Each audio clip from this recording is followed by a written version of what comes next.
everyone, and welcome. Thank you so much for joining us tonight for this online session.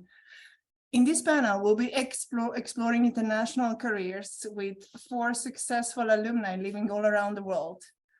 My name is Meta Hakmikets. I'm an Associate Director of Alumni Relations here at RSM.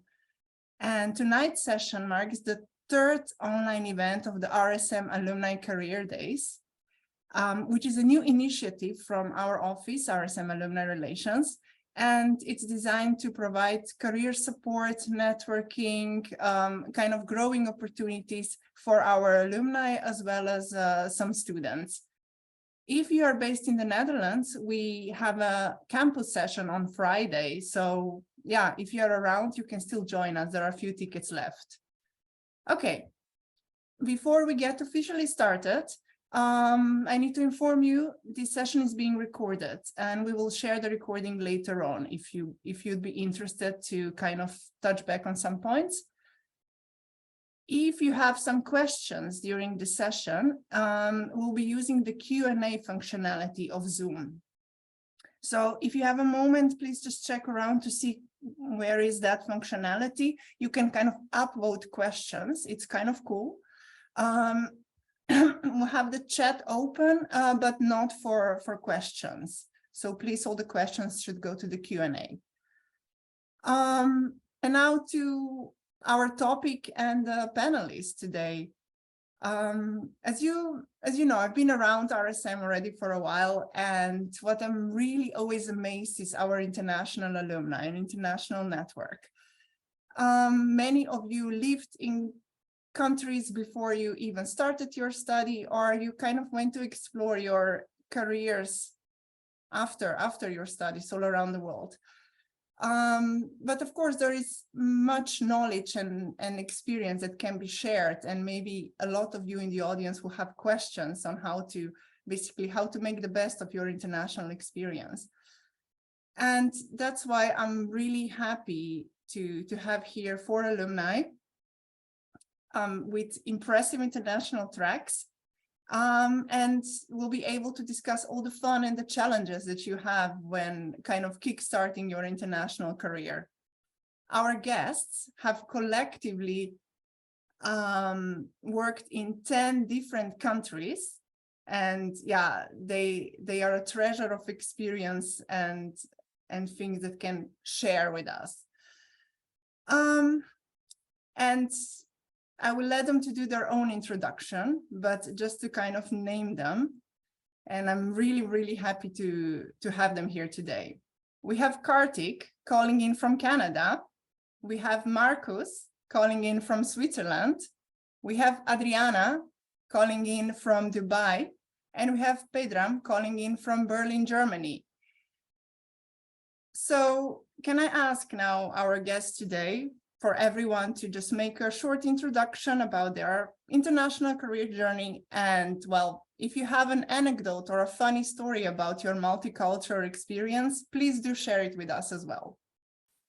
Kartik, would you like to start? Yeah, sure. Meta, and thank you so much for all of this, and happy to meet all of you. So I'm Kartik. I'm an associate at Dillon Consulting, which is an employee-owned consulting firm based out of Canada. I have experience of about 15 years working in strategy as well as now in sustainability and net zero services, which is what I head at Dillon. Incidentally, I was born in the UK, and then I started off my career, did my studies and bachelor's back in India. And then I worked for board of directors and executive teams in India developing their sustainability strategies. And I was also fortunate enough to work in Indonesia, Thailand, and Philippines during that time, helping execute some of those strategies, sustainability strategies for the business. One funny aspect of one of this was when we were developing the sustainability report for one of our business units in Indonesia. I had to interact with the locals. And so I actually had to learn Indonesian Bhasha a little bit just to get their trust. And the warden at the hostel or the place that I was put up at was fortunate enough to give me those lessons and hit me in the back when I said something wrong, just to make sure that I was getting the pronunciation right also of Indonesian Bhasha.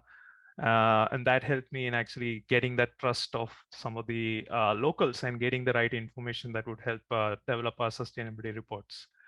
And then when I did my MBA from the Netherlands, and I was fortunate enough to work in Unilever for the Dove skin cleansing team based out of their corporate headquarters.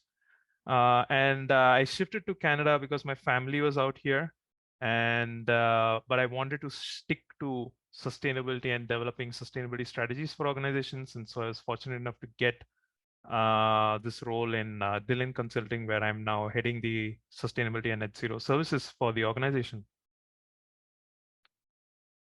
Thank you. Markus. Yes, sure. Where we go next?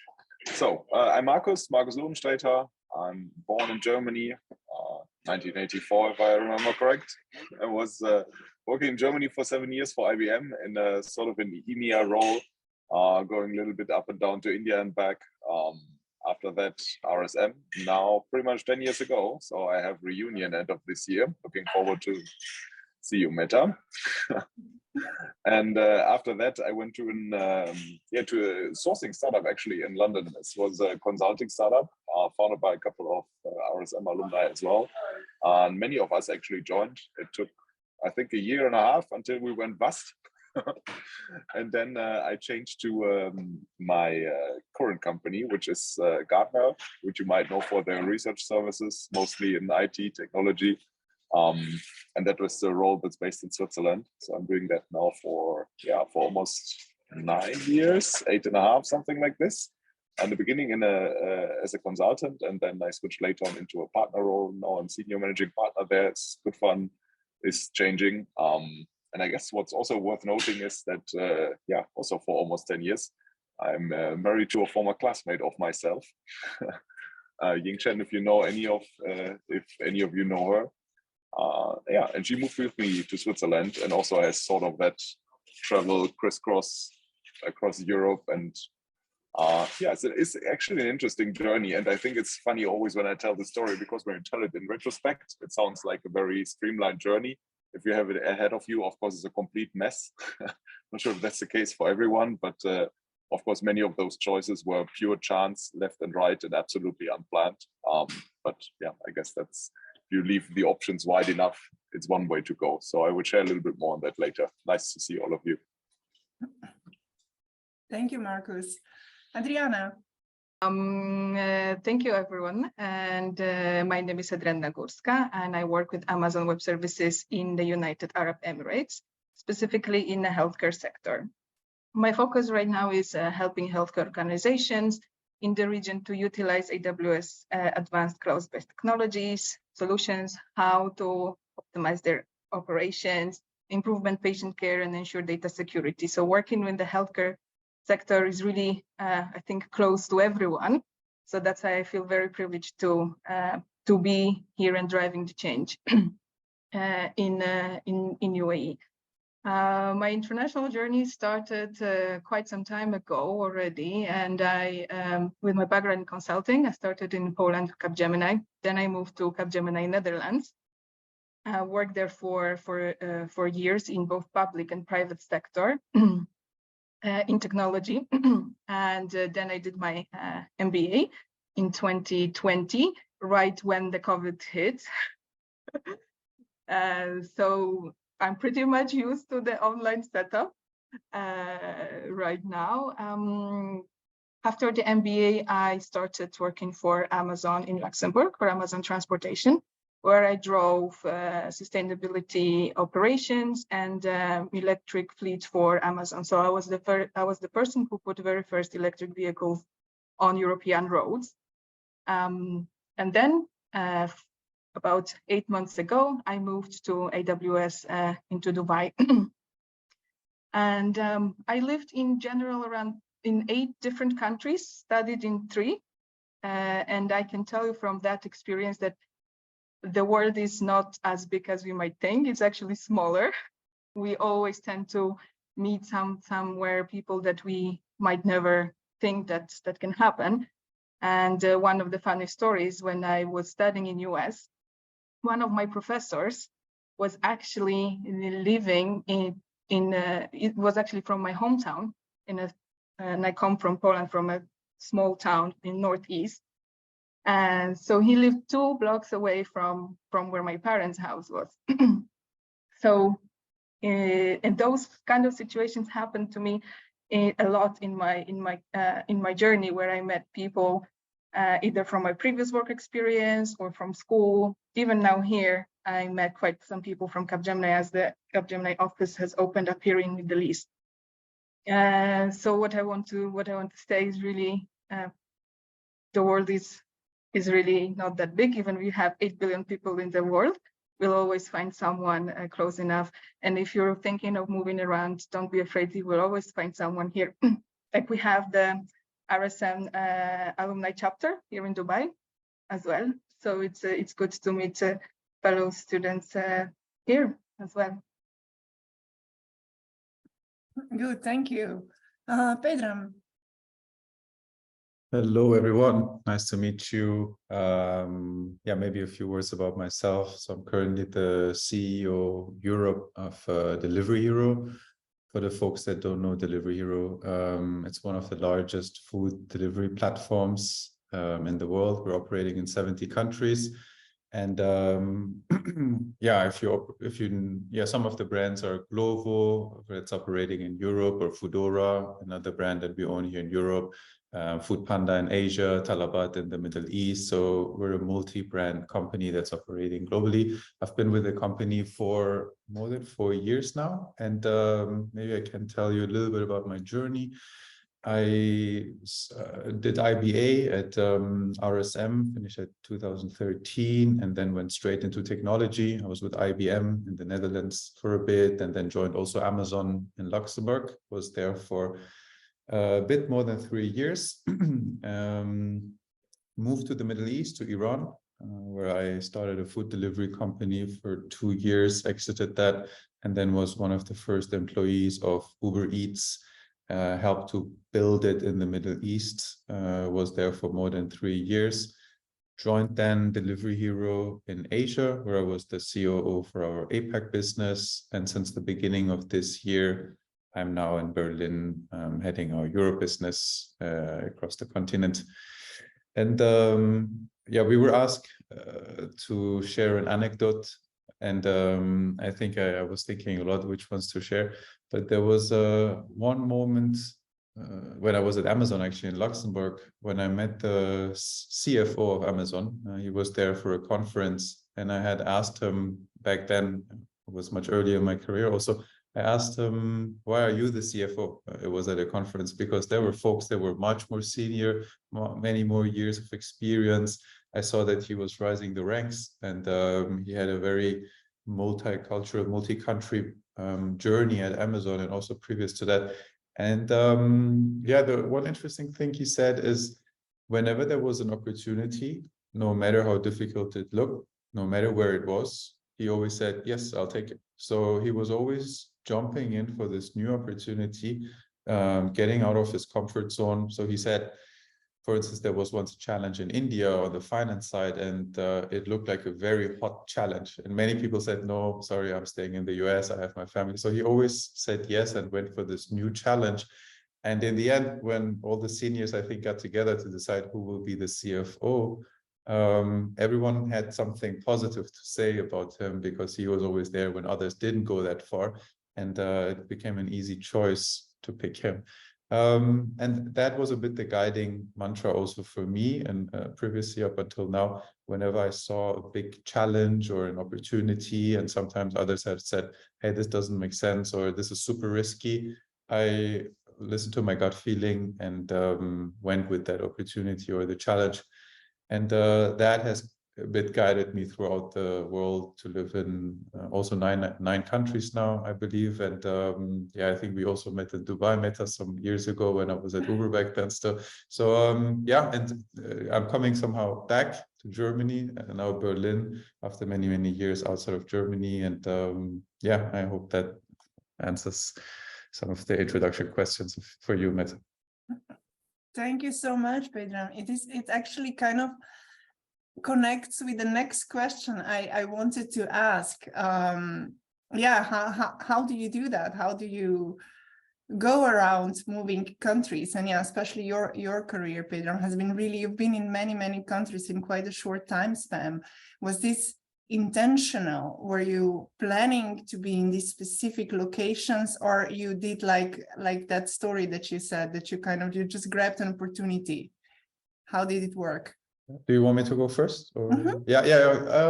I never planned to go specifically to a country. I reflect back, actually, it was never like I want to live in Dubai or I want to live in Singapore and then I find the opportunity.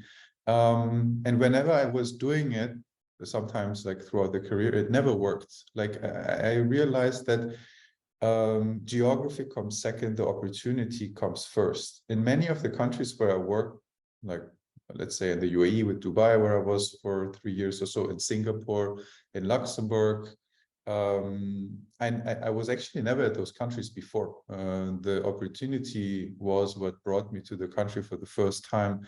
And I saw it always as a new adventure or a challenge. And that's one advice I can definitely give. Don't be too fixated on one geography and say, I have to move there, but rather fall in love with the opportunity, the role, the company, and then geography second. I think that is, that opens up more doors. That would be my recommendation. That's great. Thank you. Hey, anybody else that wants to say something about, how have you had a target country or not?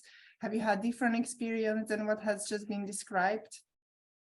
I would absolutely underline that what Pedram just said. I had a little bit of a different approach, but for me, I had a couple of countries that I was interested in, a couple of jobs, but I would be willing to compromise on pretty much anything. I had a couple of no-goes for some reason. I am from Germany, so I never wanted to go back there, but pretty much any country around it would be an option. On the other side of the big pond would be an option. So I had a list, but I was screening with that one, right? Also, when you, let's say, when you finish with your MBA or when whatever afterwards, when I went out of the startup into the next job, I would have sort of a screening filter, but I was absolutely not fixated on it. Of course, I would have my couple of ideas what might be great, but I mean, that you will anyways never find the perfect combination of everything. So I would never get too close-minded on that. And of course, other people also have to change. So you can for sure. I know there are all the obstacles. I know visa was back then a big topic for many people, but also that you can solve. From my perspective, let's say the further you progress in your career, the easier it gets. When you're a little bit earlier, you need to be a little bit more creative, but also that's possible. Yeah. It's funny that you say this, Marcus, because I had the same. I said, I'm not ready to go back to Germany yet, being born in Germany. But again, I didn't have the option then, and so I was pushed into Germany. It's really funny, yeah. It's pulling us back. Not sure if that's a German thing or if it's elsewhere the same, but yeah. Yeah, I just want to add that in addition to where your career goes, for me, a big part of what played to the country that I ended up landing in, which is in Canada, was what my family also thought. It was important for me, for my my wife, to also be ready to move to a different country at the same time. So, while opportunities are always there and we need to look ahead for that, I also think it was important for me that my wife accepted the fact that I was moving away, that we would be moving away from a country that she was part of for quite a long time. So that conversation was something that needed a little more negotiation than the negotiations that I was doing for the job itself. So. And Adriana, how was it for you? Yes, for me it was mixed actually. So first international opportunity when I moved to Netherlands was something that came into my hands, and I grabbed it. However, the newest role, I was actually targeting Middle East. I really wanted to move first to AWS. within Amazon, and then really be here in the region in Dubai. Especially that we just opened the region in UAE. I knew there would be a lot of opportunities and growth for my career and also for the organization. So I wanted to be here in this time, and especially now Dubai is so expanding, and there are a lot of companies that are moving here, a lot of opportunities. I mean, every kind of industry, and the whole region is actually growing and changing. So I wanted to be here. So, like I said, I think first we're more of a chance, but then I targeted the last move. Good, thank you. And it's really good to hear that, of course, there is opportunity, but we all have to consider other circumstances as well. And yeah, that's completely normal. And Adriana, you spoke about that you've already had contact with the alumni community there in Dubai. Was this something, well, you kind of, have you had good experience already with them? Was that helping with kind of settling in a location?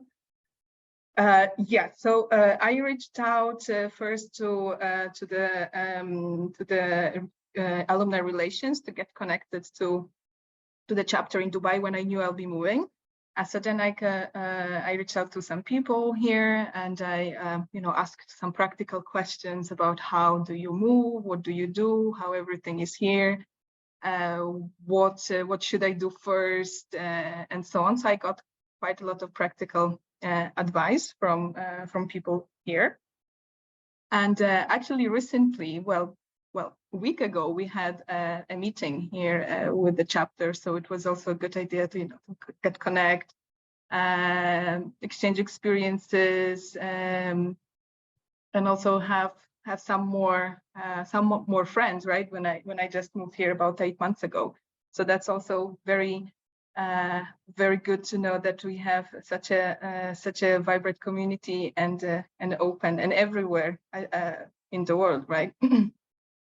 It's true, definitely. Marcus also has some experience with alumni communities and chapters. Yeah, I think so. I mean, as sort of a facilitator, like I try to push the community wherever I am. I mean, because I think it's super important that it's alive. And when there's, let's say, no active person pushing it, well, then I will do it, because that's the essence, I think. And in my view, it's super helpful from so many perspectives, right? When you are searching for jobs, I think it's the most helpful tool. You can really ask questions that you can't ask in formal interviews. And in my experience, whenever you sit in a job interview, the best thing that you can say is, I already know 5 people in your company, in brackets. Well, I didn't really know them, but I talked to them because they're alumni and usually they're helpful. And I talk to them, and therefore I know already blah, blah, blah, blah, blah, and have the following questions that brings you right in ahead of the queue. And then, of course, once you're in the job, it's an insanely powerful tool to build your local network, sometimes in your company when they're alumni, but also outside in your client organizations, also just to find friends quickly, right, to settle in. For me, it is here in Zurich, I think probably, yeah, 50, if not 60% of my friends are directly or indirectly connected via RSM. So it's great. I would totally maintain it at all cost. That's good. That's really good to hear, and also for everyone here in the audience to know. Yeah, there are communities. Sometimes they are helpful just for social aspects, but I think also career-wise can be relevant to explore certain locations, companies, and yeah, job opportunities. Moving kind of a bit to the next topic. Yeah, when you live in a new country, when we've touched upon a little bit already, you need to build your social circles. But yeah, have you faced any cultural shocks? How did you overcome them? Would anyone like to share something on that? I can start off. So for me, moving across 3 continents, first of all, moving within India itself was a bit of a, because the cultures are different amongst different places within the country itself. But then moving across from Asia to then Europe and then to Canada was a bit of a change in the ways of interaction, which is where Marcus was then talking about building your network, which was very important, because the people that you that you interact with would be your supporters and your voice within the organization and within the country that you're part of as well.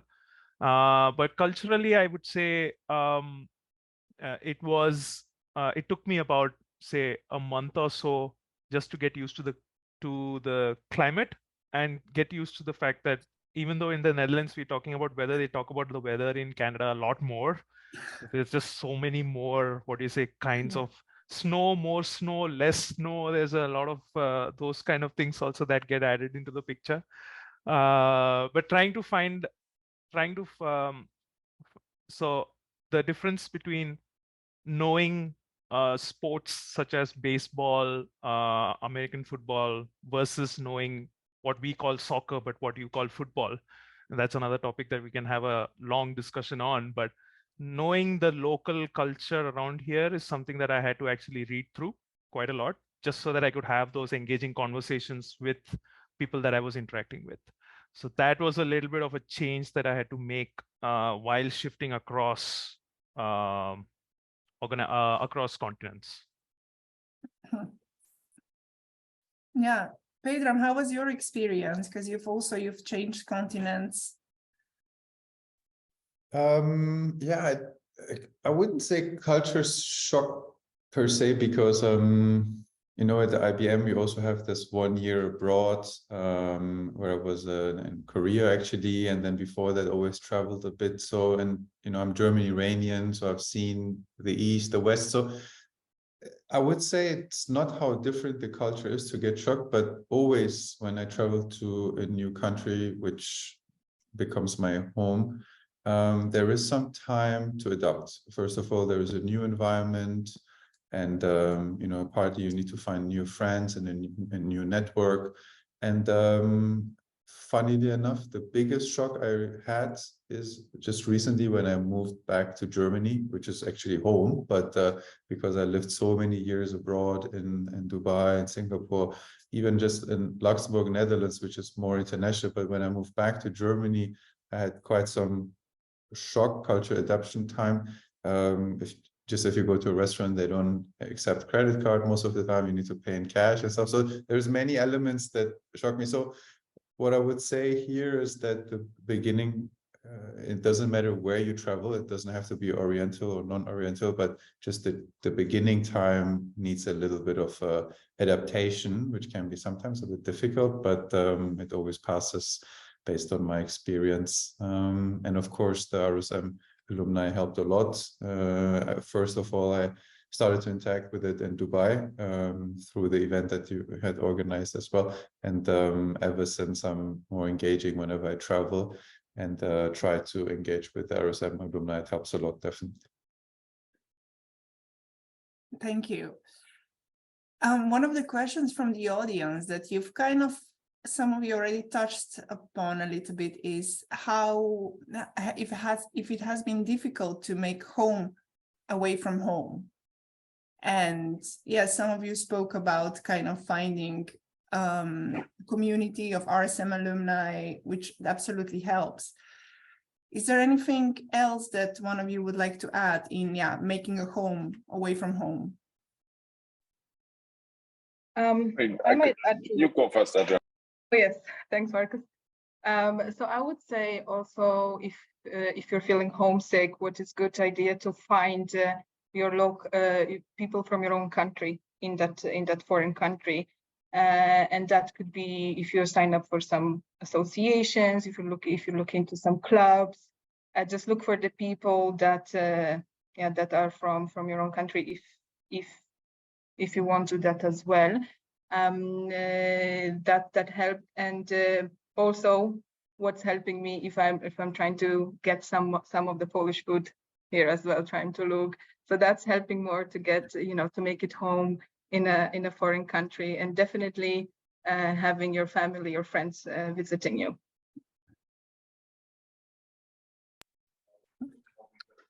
Yeah, I think I just have two things to add to that. So of course, find the friends that you have. There are so many network tools to find the existing ones already and use the network channel. What worked for me, it's a little bit silly, but I always move with way too much stuff from place to place. So at least like a van full of something across the continent from A to B. And that sort of helps really a lot, I think, if you bring some of the precious things that you whatever built or that you like, and then, well, then it's your little place and you start exploring from there. But I guess it's very personal. Many people move with half a suitcase. Yeah, and maybe one anecdote to share from my side. I had a friend. He was quite senior at the Rocket Internet, running their international business, and he was literally traveling every week to a new country. And during the 1 year of getting to know him, he was constantly on the road. And then when I met him, I think it was in Dubai, he said, "Oh, I'm flying home." At this point, I didn't know where home is anymore. I said, "Where are you going? Like, where is home? I've never seen you more than 2 weeks in the country." And he said, "Oh, my girlfriend, I'm meeting her in Nairobi, and that becomes my home," which is not his home. But what I want to say is, it's not about the geography or the city it's about the people around you. And maybe home is more, it's not it's not standstill, it moves depending on the people around you. So definitely my recommendation is, as the others have said, build quickly friends and a network around you, irrespective of where you are.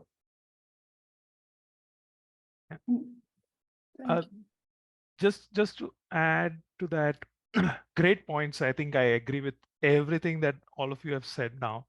Where I live in, I'm actually in the province of Quebec, technically, as part of the North National Capital Region.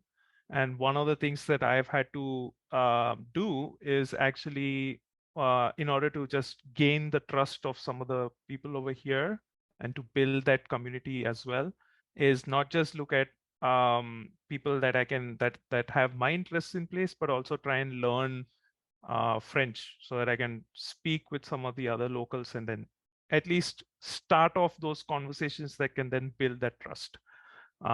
So that's one of the things that I've just tried to put my effort on, is to try and understand the local history, the culture, and also try and speak with the people in the local language as much as possible.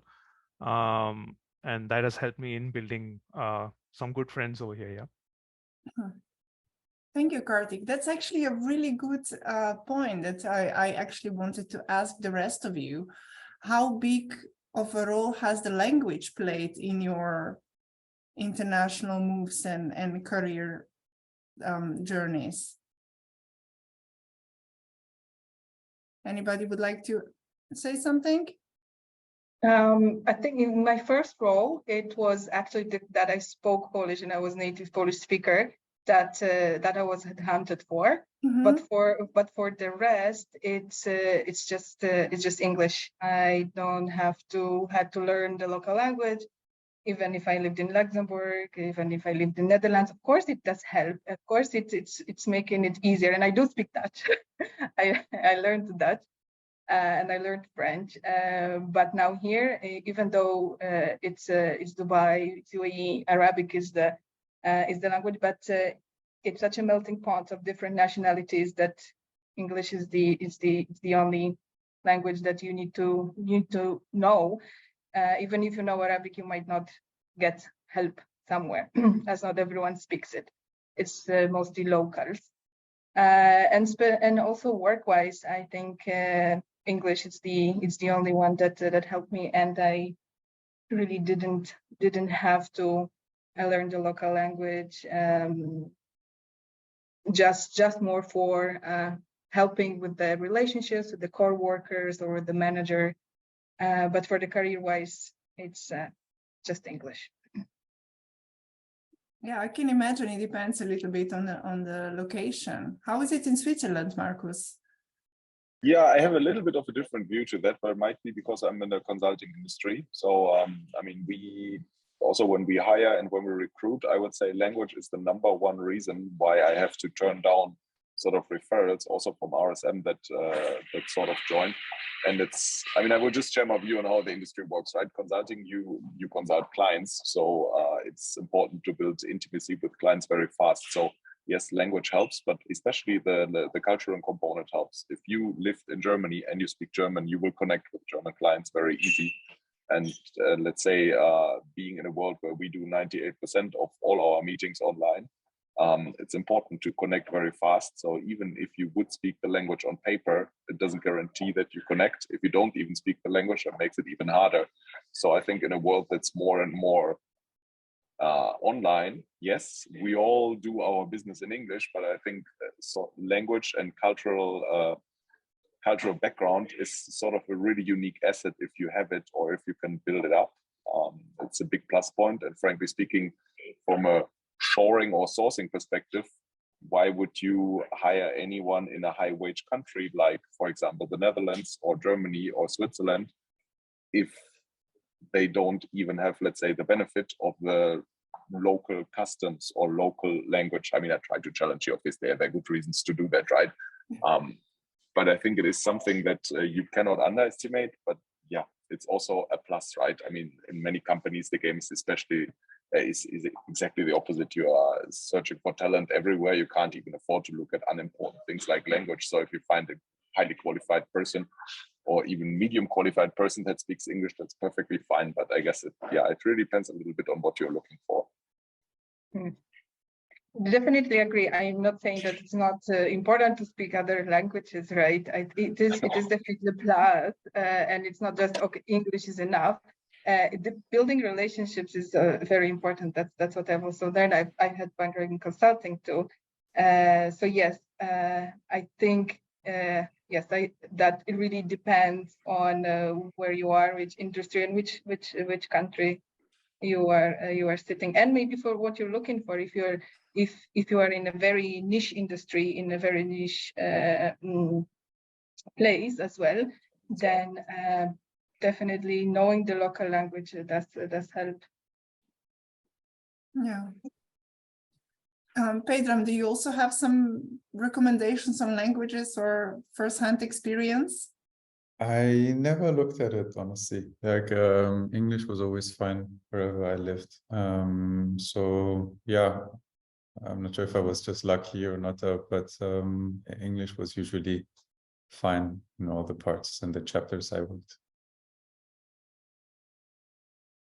Yeah, no, I can imagine it really varies, and it's good to hear different perspectives here.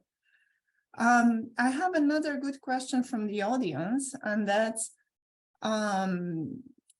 if you have an advice how to recognize, find, identify job opportunities, or how to create more possibilities, and that regardless of the country. Would you have anything to share on that?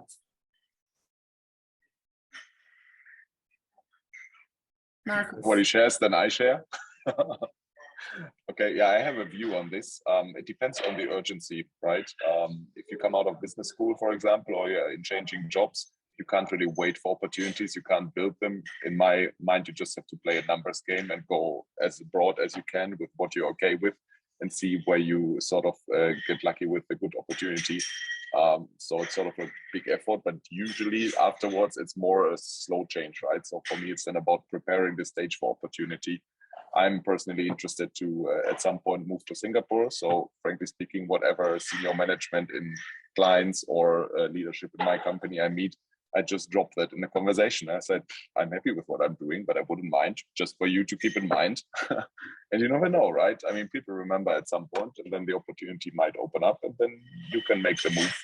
That sort of works. But actually at RSM, I don't know, some professor 10 years ago, he shared that anecdote about Napoleon, which I really liked, right? Like he was going all over the place, not having a precise target. Doesn't say I want to win that battle. says, well, I sort of want to get somewhere there, and then let's see how I can get there. Maybe I can do a little bit here, maybe a little bit there, test a little bit here, speak with that. I also think it's very good practice to talk to jobs, not with a clear target of getting into them, just to sort of understand the industry a little bit. And maybe it's good and maybe it's not. Yeah, but I think you should be opportunistic with it, then the chances are way better that you will end up in a nice spot. If you can afford it, of course, as I said in the beginning, if I mean, if the heat is on and you whatever just lost your job or you need it urgently, of course you have to play a different game. Good, thank you, Marcus. Anybody else that wants to respond to this question, how to find job opportunities? So when I came to Canada, what I did was I focused my areas into three main areas of industry focus areas that I would want to focus on. One being sustainability. I had experience in supply chain as well as in IT. So what I did was, because like what Marcus was saying, you have to maximize your opportunities. What I did was I started looking at these three areas all together, because when you come to a new country in Canada, what matters more is the experience that you bring to the table. The education that you've done outside of North America is not given as much recognition as it should be. So one of the things, I had to go with the experience that I had. And so the alumnus did help me out, because that's where the recognition with the university did come in. And so they were really helpful in promoting the myself to organizations. But for those that were in Canada and were within the Canadian landscape itself, I branched myself into, looked at my previous career, looked at what all I worked in and what I can actually add value to as a starting point to get that first job. The thing is, once you do land that first job, getting a second job in the same country is a lot easier, because then you're able to talk to the experience that you have in that country itself. So that was the approach that I took, and fortunately was able to get something within sustainability itself that I was looking at. Thank you. Adriana, Pedro, would you have anything to add?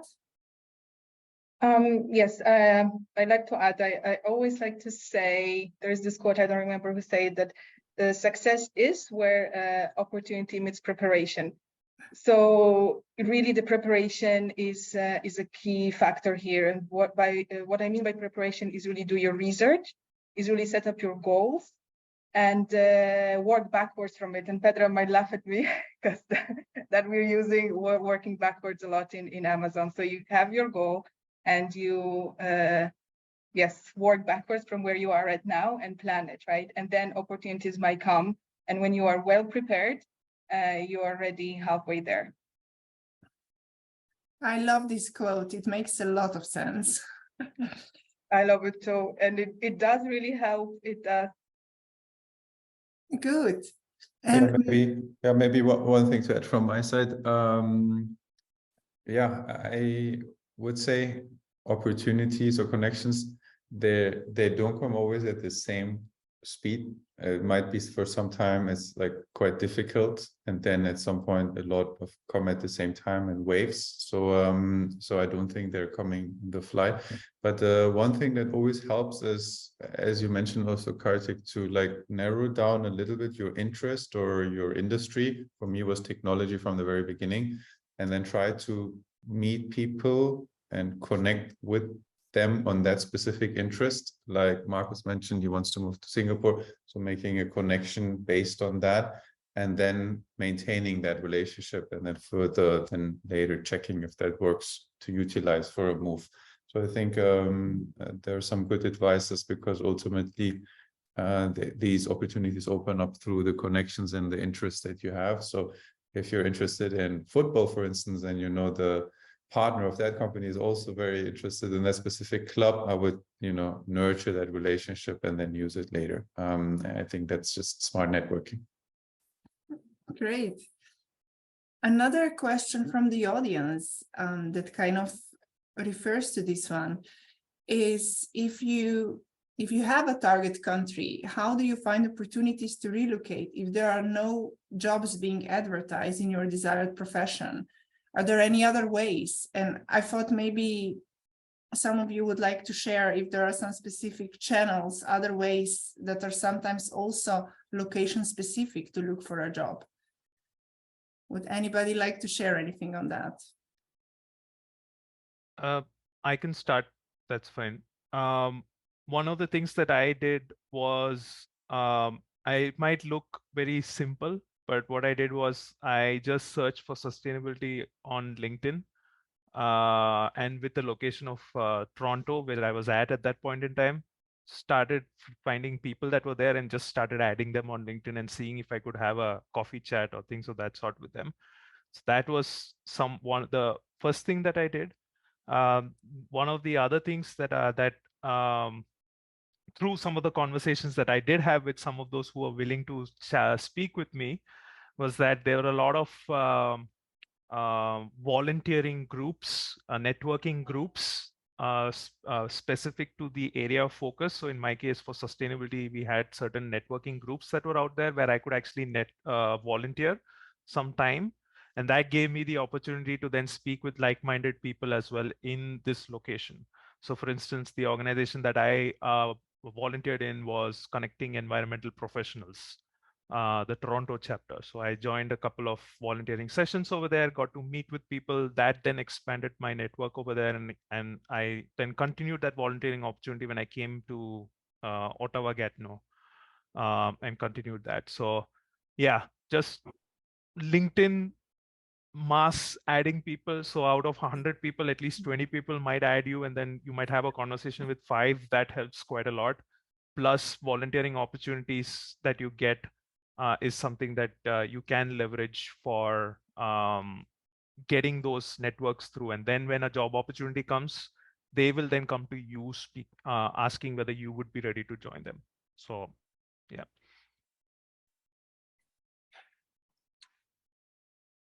Marcus.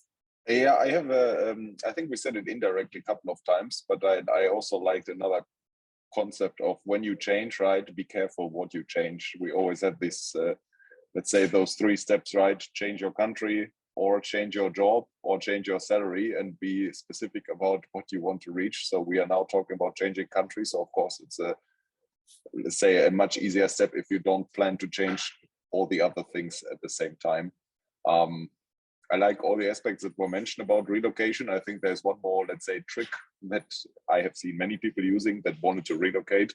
And that's, well, quite simple. Make yourself as irreplaceable as you can in your current job, and don't give your company an alternative, but to relocate you. Yeah. That I have seen that working many times in the past. Of course, it depends on the job. It can only be where the location doesn't matter too much, but if they like you, it's often an easy step to relocate you. If they notice that otherwise you will be leaving. So it's often strong leverage that you have in such a situation. Adriana, Pedro, would you like to add anything here? Nothing from my side. I think always to reaching out to people. I think we have said it before, whether on LinkedIn or within your own company. If you know, you check out with the hiring manager, and if there is no job position post, just reach out to that team. Maybe there is no official opening, or maybe there will be soon something opening. Just put yourself out there and say that you're open to relocate. Yeah, this refers to the next question from the audience. Amit is asking if it's appropriate to reach out to fellow RSM alumni who are currently employed at the company where you're considering applying for a job. So definitely, just reach out. I did it myself. I got referral from a year before me. So, and it's not awkward. And if someone doesn't respond, there are other people, right? Yeah, and also if from the perspective of alumni relations office, definitely. It's okay to reach out.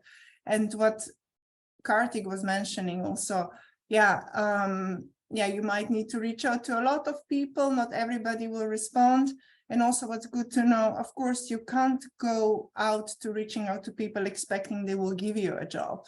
That will not happen, but it will help you to understand more about where they are now.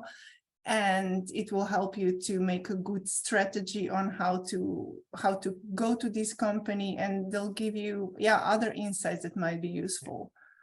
Yeah, maybe also to add, like, reach out, but use also different channels. You know, I just recently saw an application from an RSM alumni, and of course it draws my attention. So like, I wanted to speak to that person immediately because we went through a different journey together and everything. So, but I think that person also had reached out on LinkedIn, but I didn't see the message because, like, it was somewhere in the spam or something. So, so my recommendation would be reach out, but also apply at the same time, use different channels. Sometimes one doesn't work, and then the other one does. Yeah. Cool, thank you. Just to add, so as part of the MBA program, I think we did the personal leadership development piece. That was a core part of at least the MBA program that I was part of. So we learned things like that 5-point email, how to follow up with people after that, how to have that, use the Tiara framework for making mentors. That helped quite a lot in the reach outs that I did over here. Using those exact same formats, getting those conversations in place, following up after a couple of weeks if they don't respond, and then having those half-an-hour conversations with them, that helped quite a lot. And I found that the PLD was the personal leadership development course in the MBA was very useful for me. In fact, one anecdote that I can give is I did follow these same steps, and like what Pedram was saying, I applied for a job and then reached out to the VP of the company that had that role in. And then I did the same thing with the Tiara framework and everything. And at the end of the conversation, he asked me, what sort of role do you want to apply for in the company? So then I told him that I've applied for this role. Could you give me some feedback? And then he said that he had not considered my CV, but after speaking with me, he considered my CV, and then I went through a set of other interviews as well as a result of that. So, so two things: the PLD did help quite a lot, and like I said earlier, and everybody has said, reach out, just speak. Doesn't really matter. Worst come worst, they'll not get in touch with you, but then there's so many other people who would associate with what you're working with. Good, thank you. We don't have that much time left, but there is like one thing that I still wanted to discuss are the growth opportunities in different environments. Do you feel there is a difference on where you're based in Europe, Asia, North America, or depends on a company? Who'd like to share something about the growth opportunities? Yeah, I can go maybe first. It's multi-dimensional, of course, right? Once it's industry, then it's the country, but then it's also the company. So it's not so black and white. But I do think keeping an eye on the different geographical growth dimensions and aspects does help a lot. I think, for instance, the UAE or the GCC at the moment is seeing a lot of tailwind. Actually, when I was there, it was not like that. It was actually cooling down a bit. The last years were crazy in Asia, but now there is rationalization happening. So I do think it makes sense to keep an eye on industry and geography and then seek opportunities there because it's just a bit easier. Like, for instance, I wouldn't right now look for crypto opportunities, which is like cooling right now, right, all over the world. But maybe many other things are rising, and it does make sense to seek opportunities there when the volumes are much higher.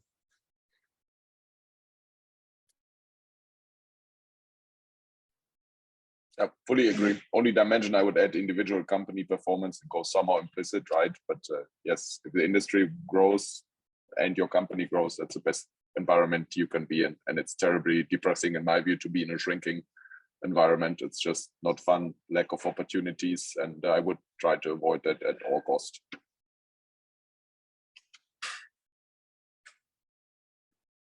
Yes, definitely. Definitely, I wanted to add, and I think I mentioned that before, that Middle East is really now expanding. There is a lot of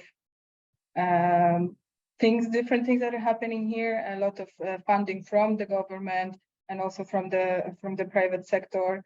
And in basically every industry now, the space exploration is very booming here in UAE. We had the first space exploration by Arab nations. So there is definitely now it's if you're looking into moving to Middle East, this is the time. Yeah. And from a Canadian perspective, especially within the sustainability and net zero space that I'm primarily working in, there's a huge uptake that's happened, especially with regulatory requirements coming in next year for finance and insurance companies being mandated to report on their financial related climate disclosures using the TCFD framework. So, and the US SEC has also come out with their climate change requirements, plus the offshoot of what's happening in EU with the CSRD requirements being having an effect on organizations in North America as well. And so we've had a lot of organizations actually come to us asking for requirements rather than us having to do marketing to sell our products elsewhere. So there's a lot of opportunities in especially for sustainability and net zero space that is coming up within the Canadian and the North American landscape. That's good. Thank you. I think we could speak about this for a lot longer, but I know, yeah, we'll need to wrap up quickly. And as a sort of a wrap up, if all of you would like to share just one thing as a key takeaway for our audience considering international career. Marcus, you need to go. Do you still have a minute to say? Yeah, sure. Let me start then. I will close with what I started with. Don't be too specific. Try to find multiple things that you like and shoot in all those directions. And don't be shy then to take something that's like 80%, 70%, and then try to build it from there.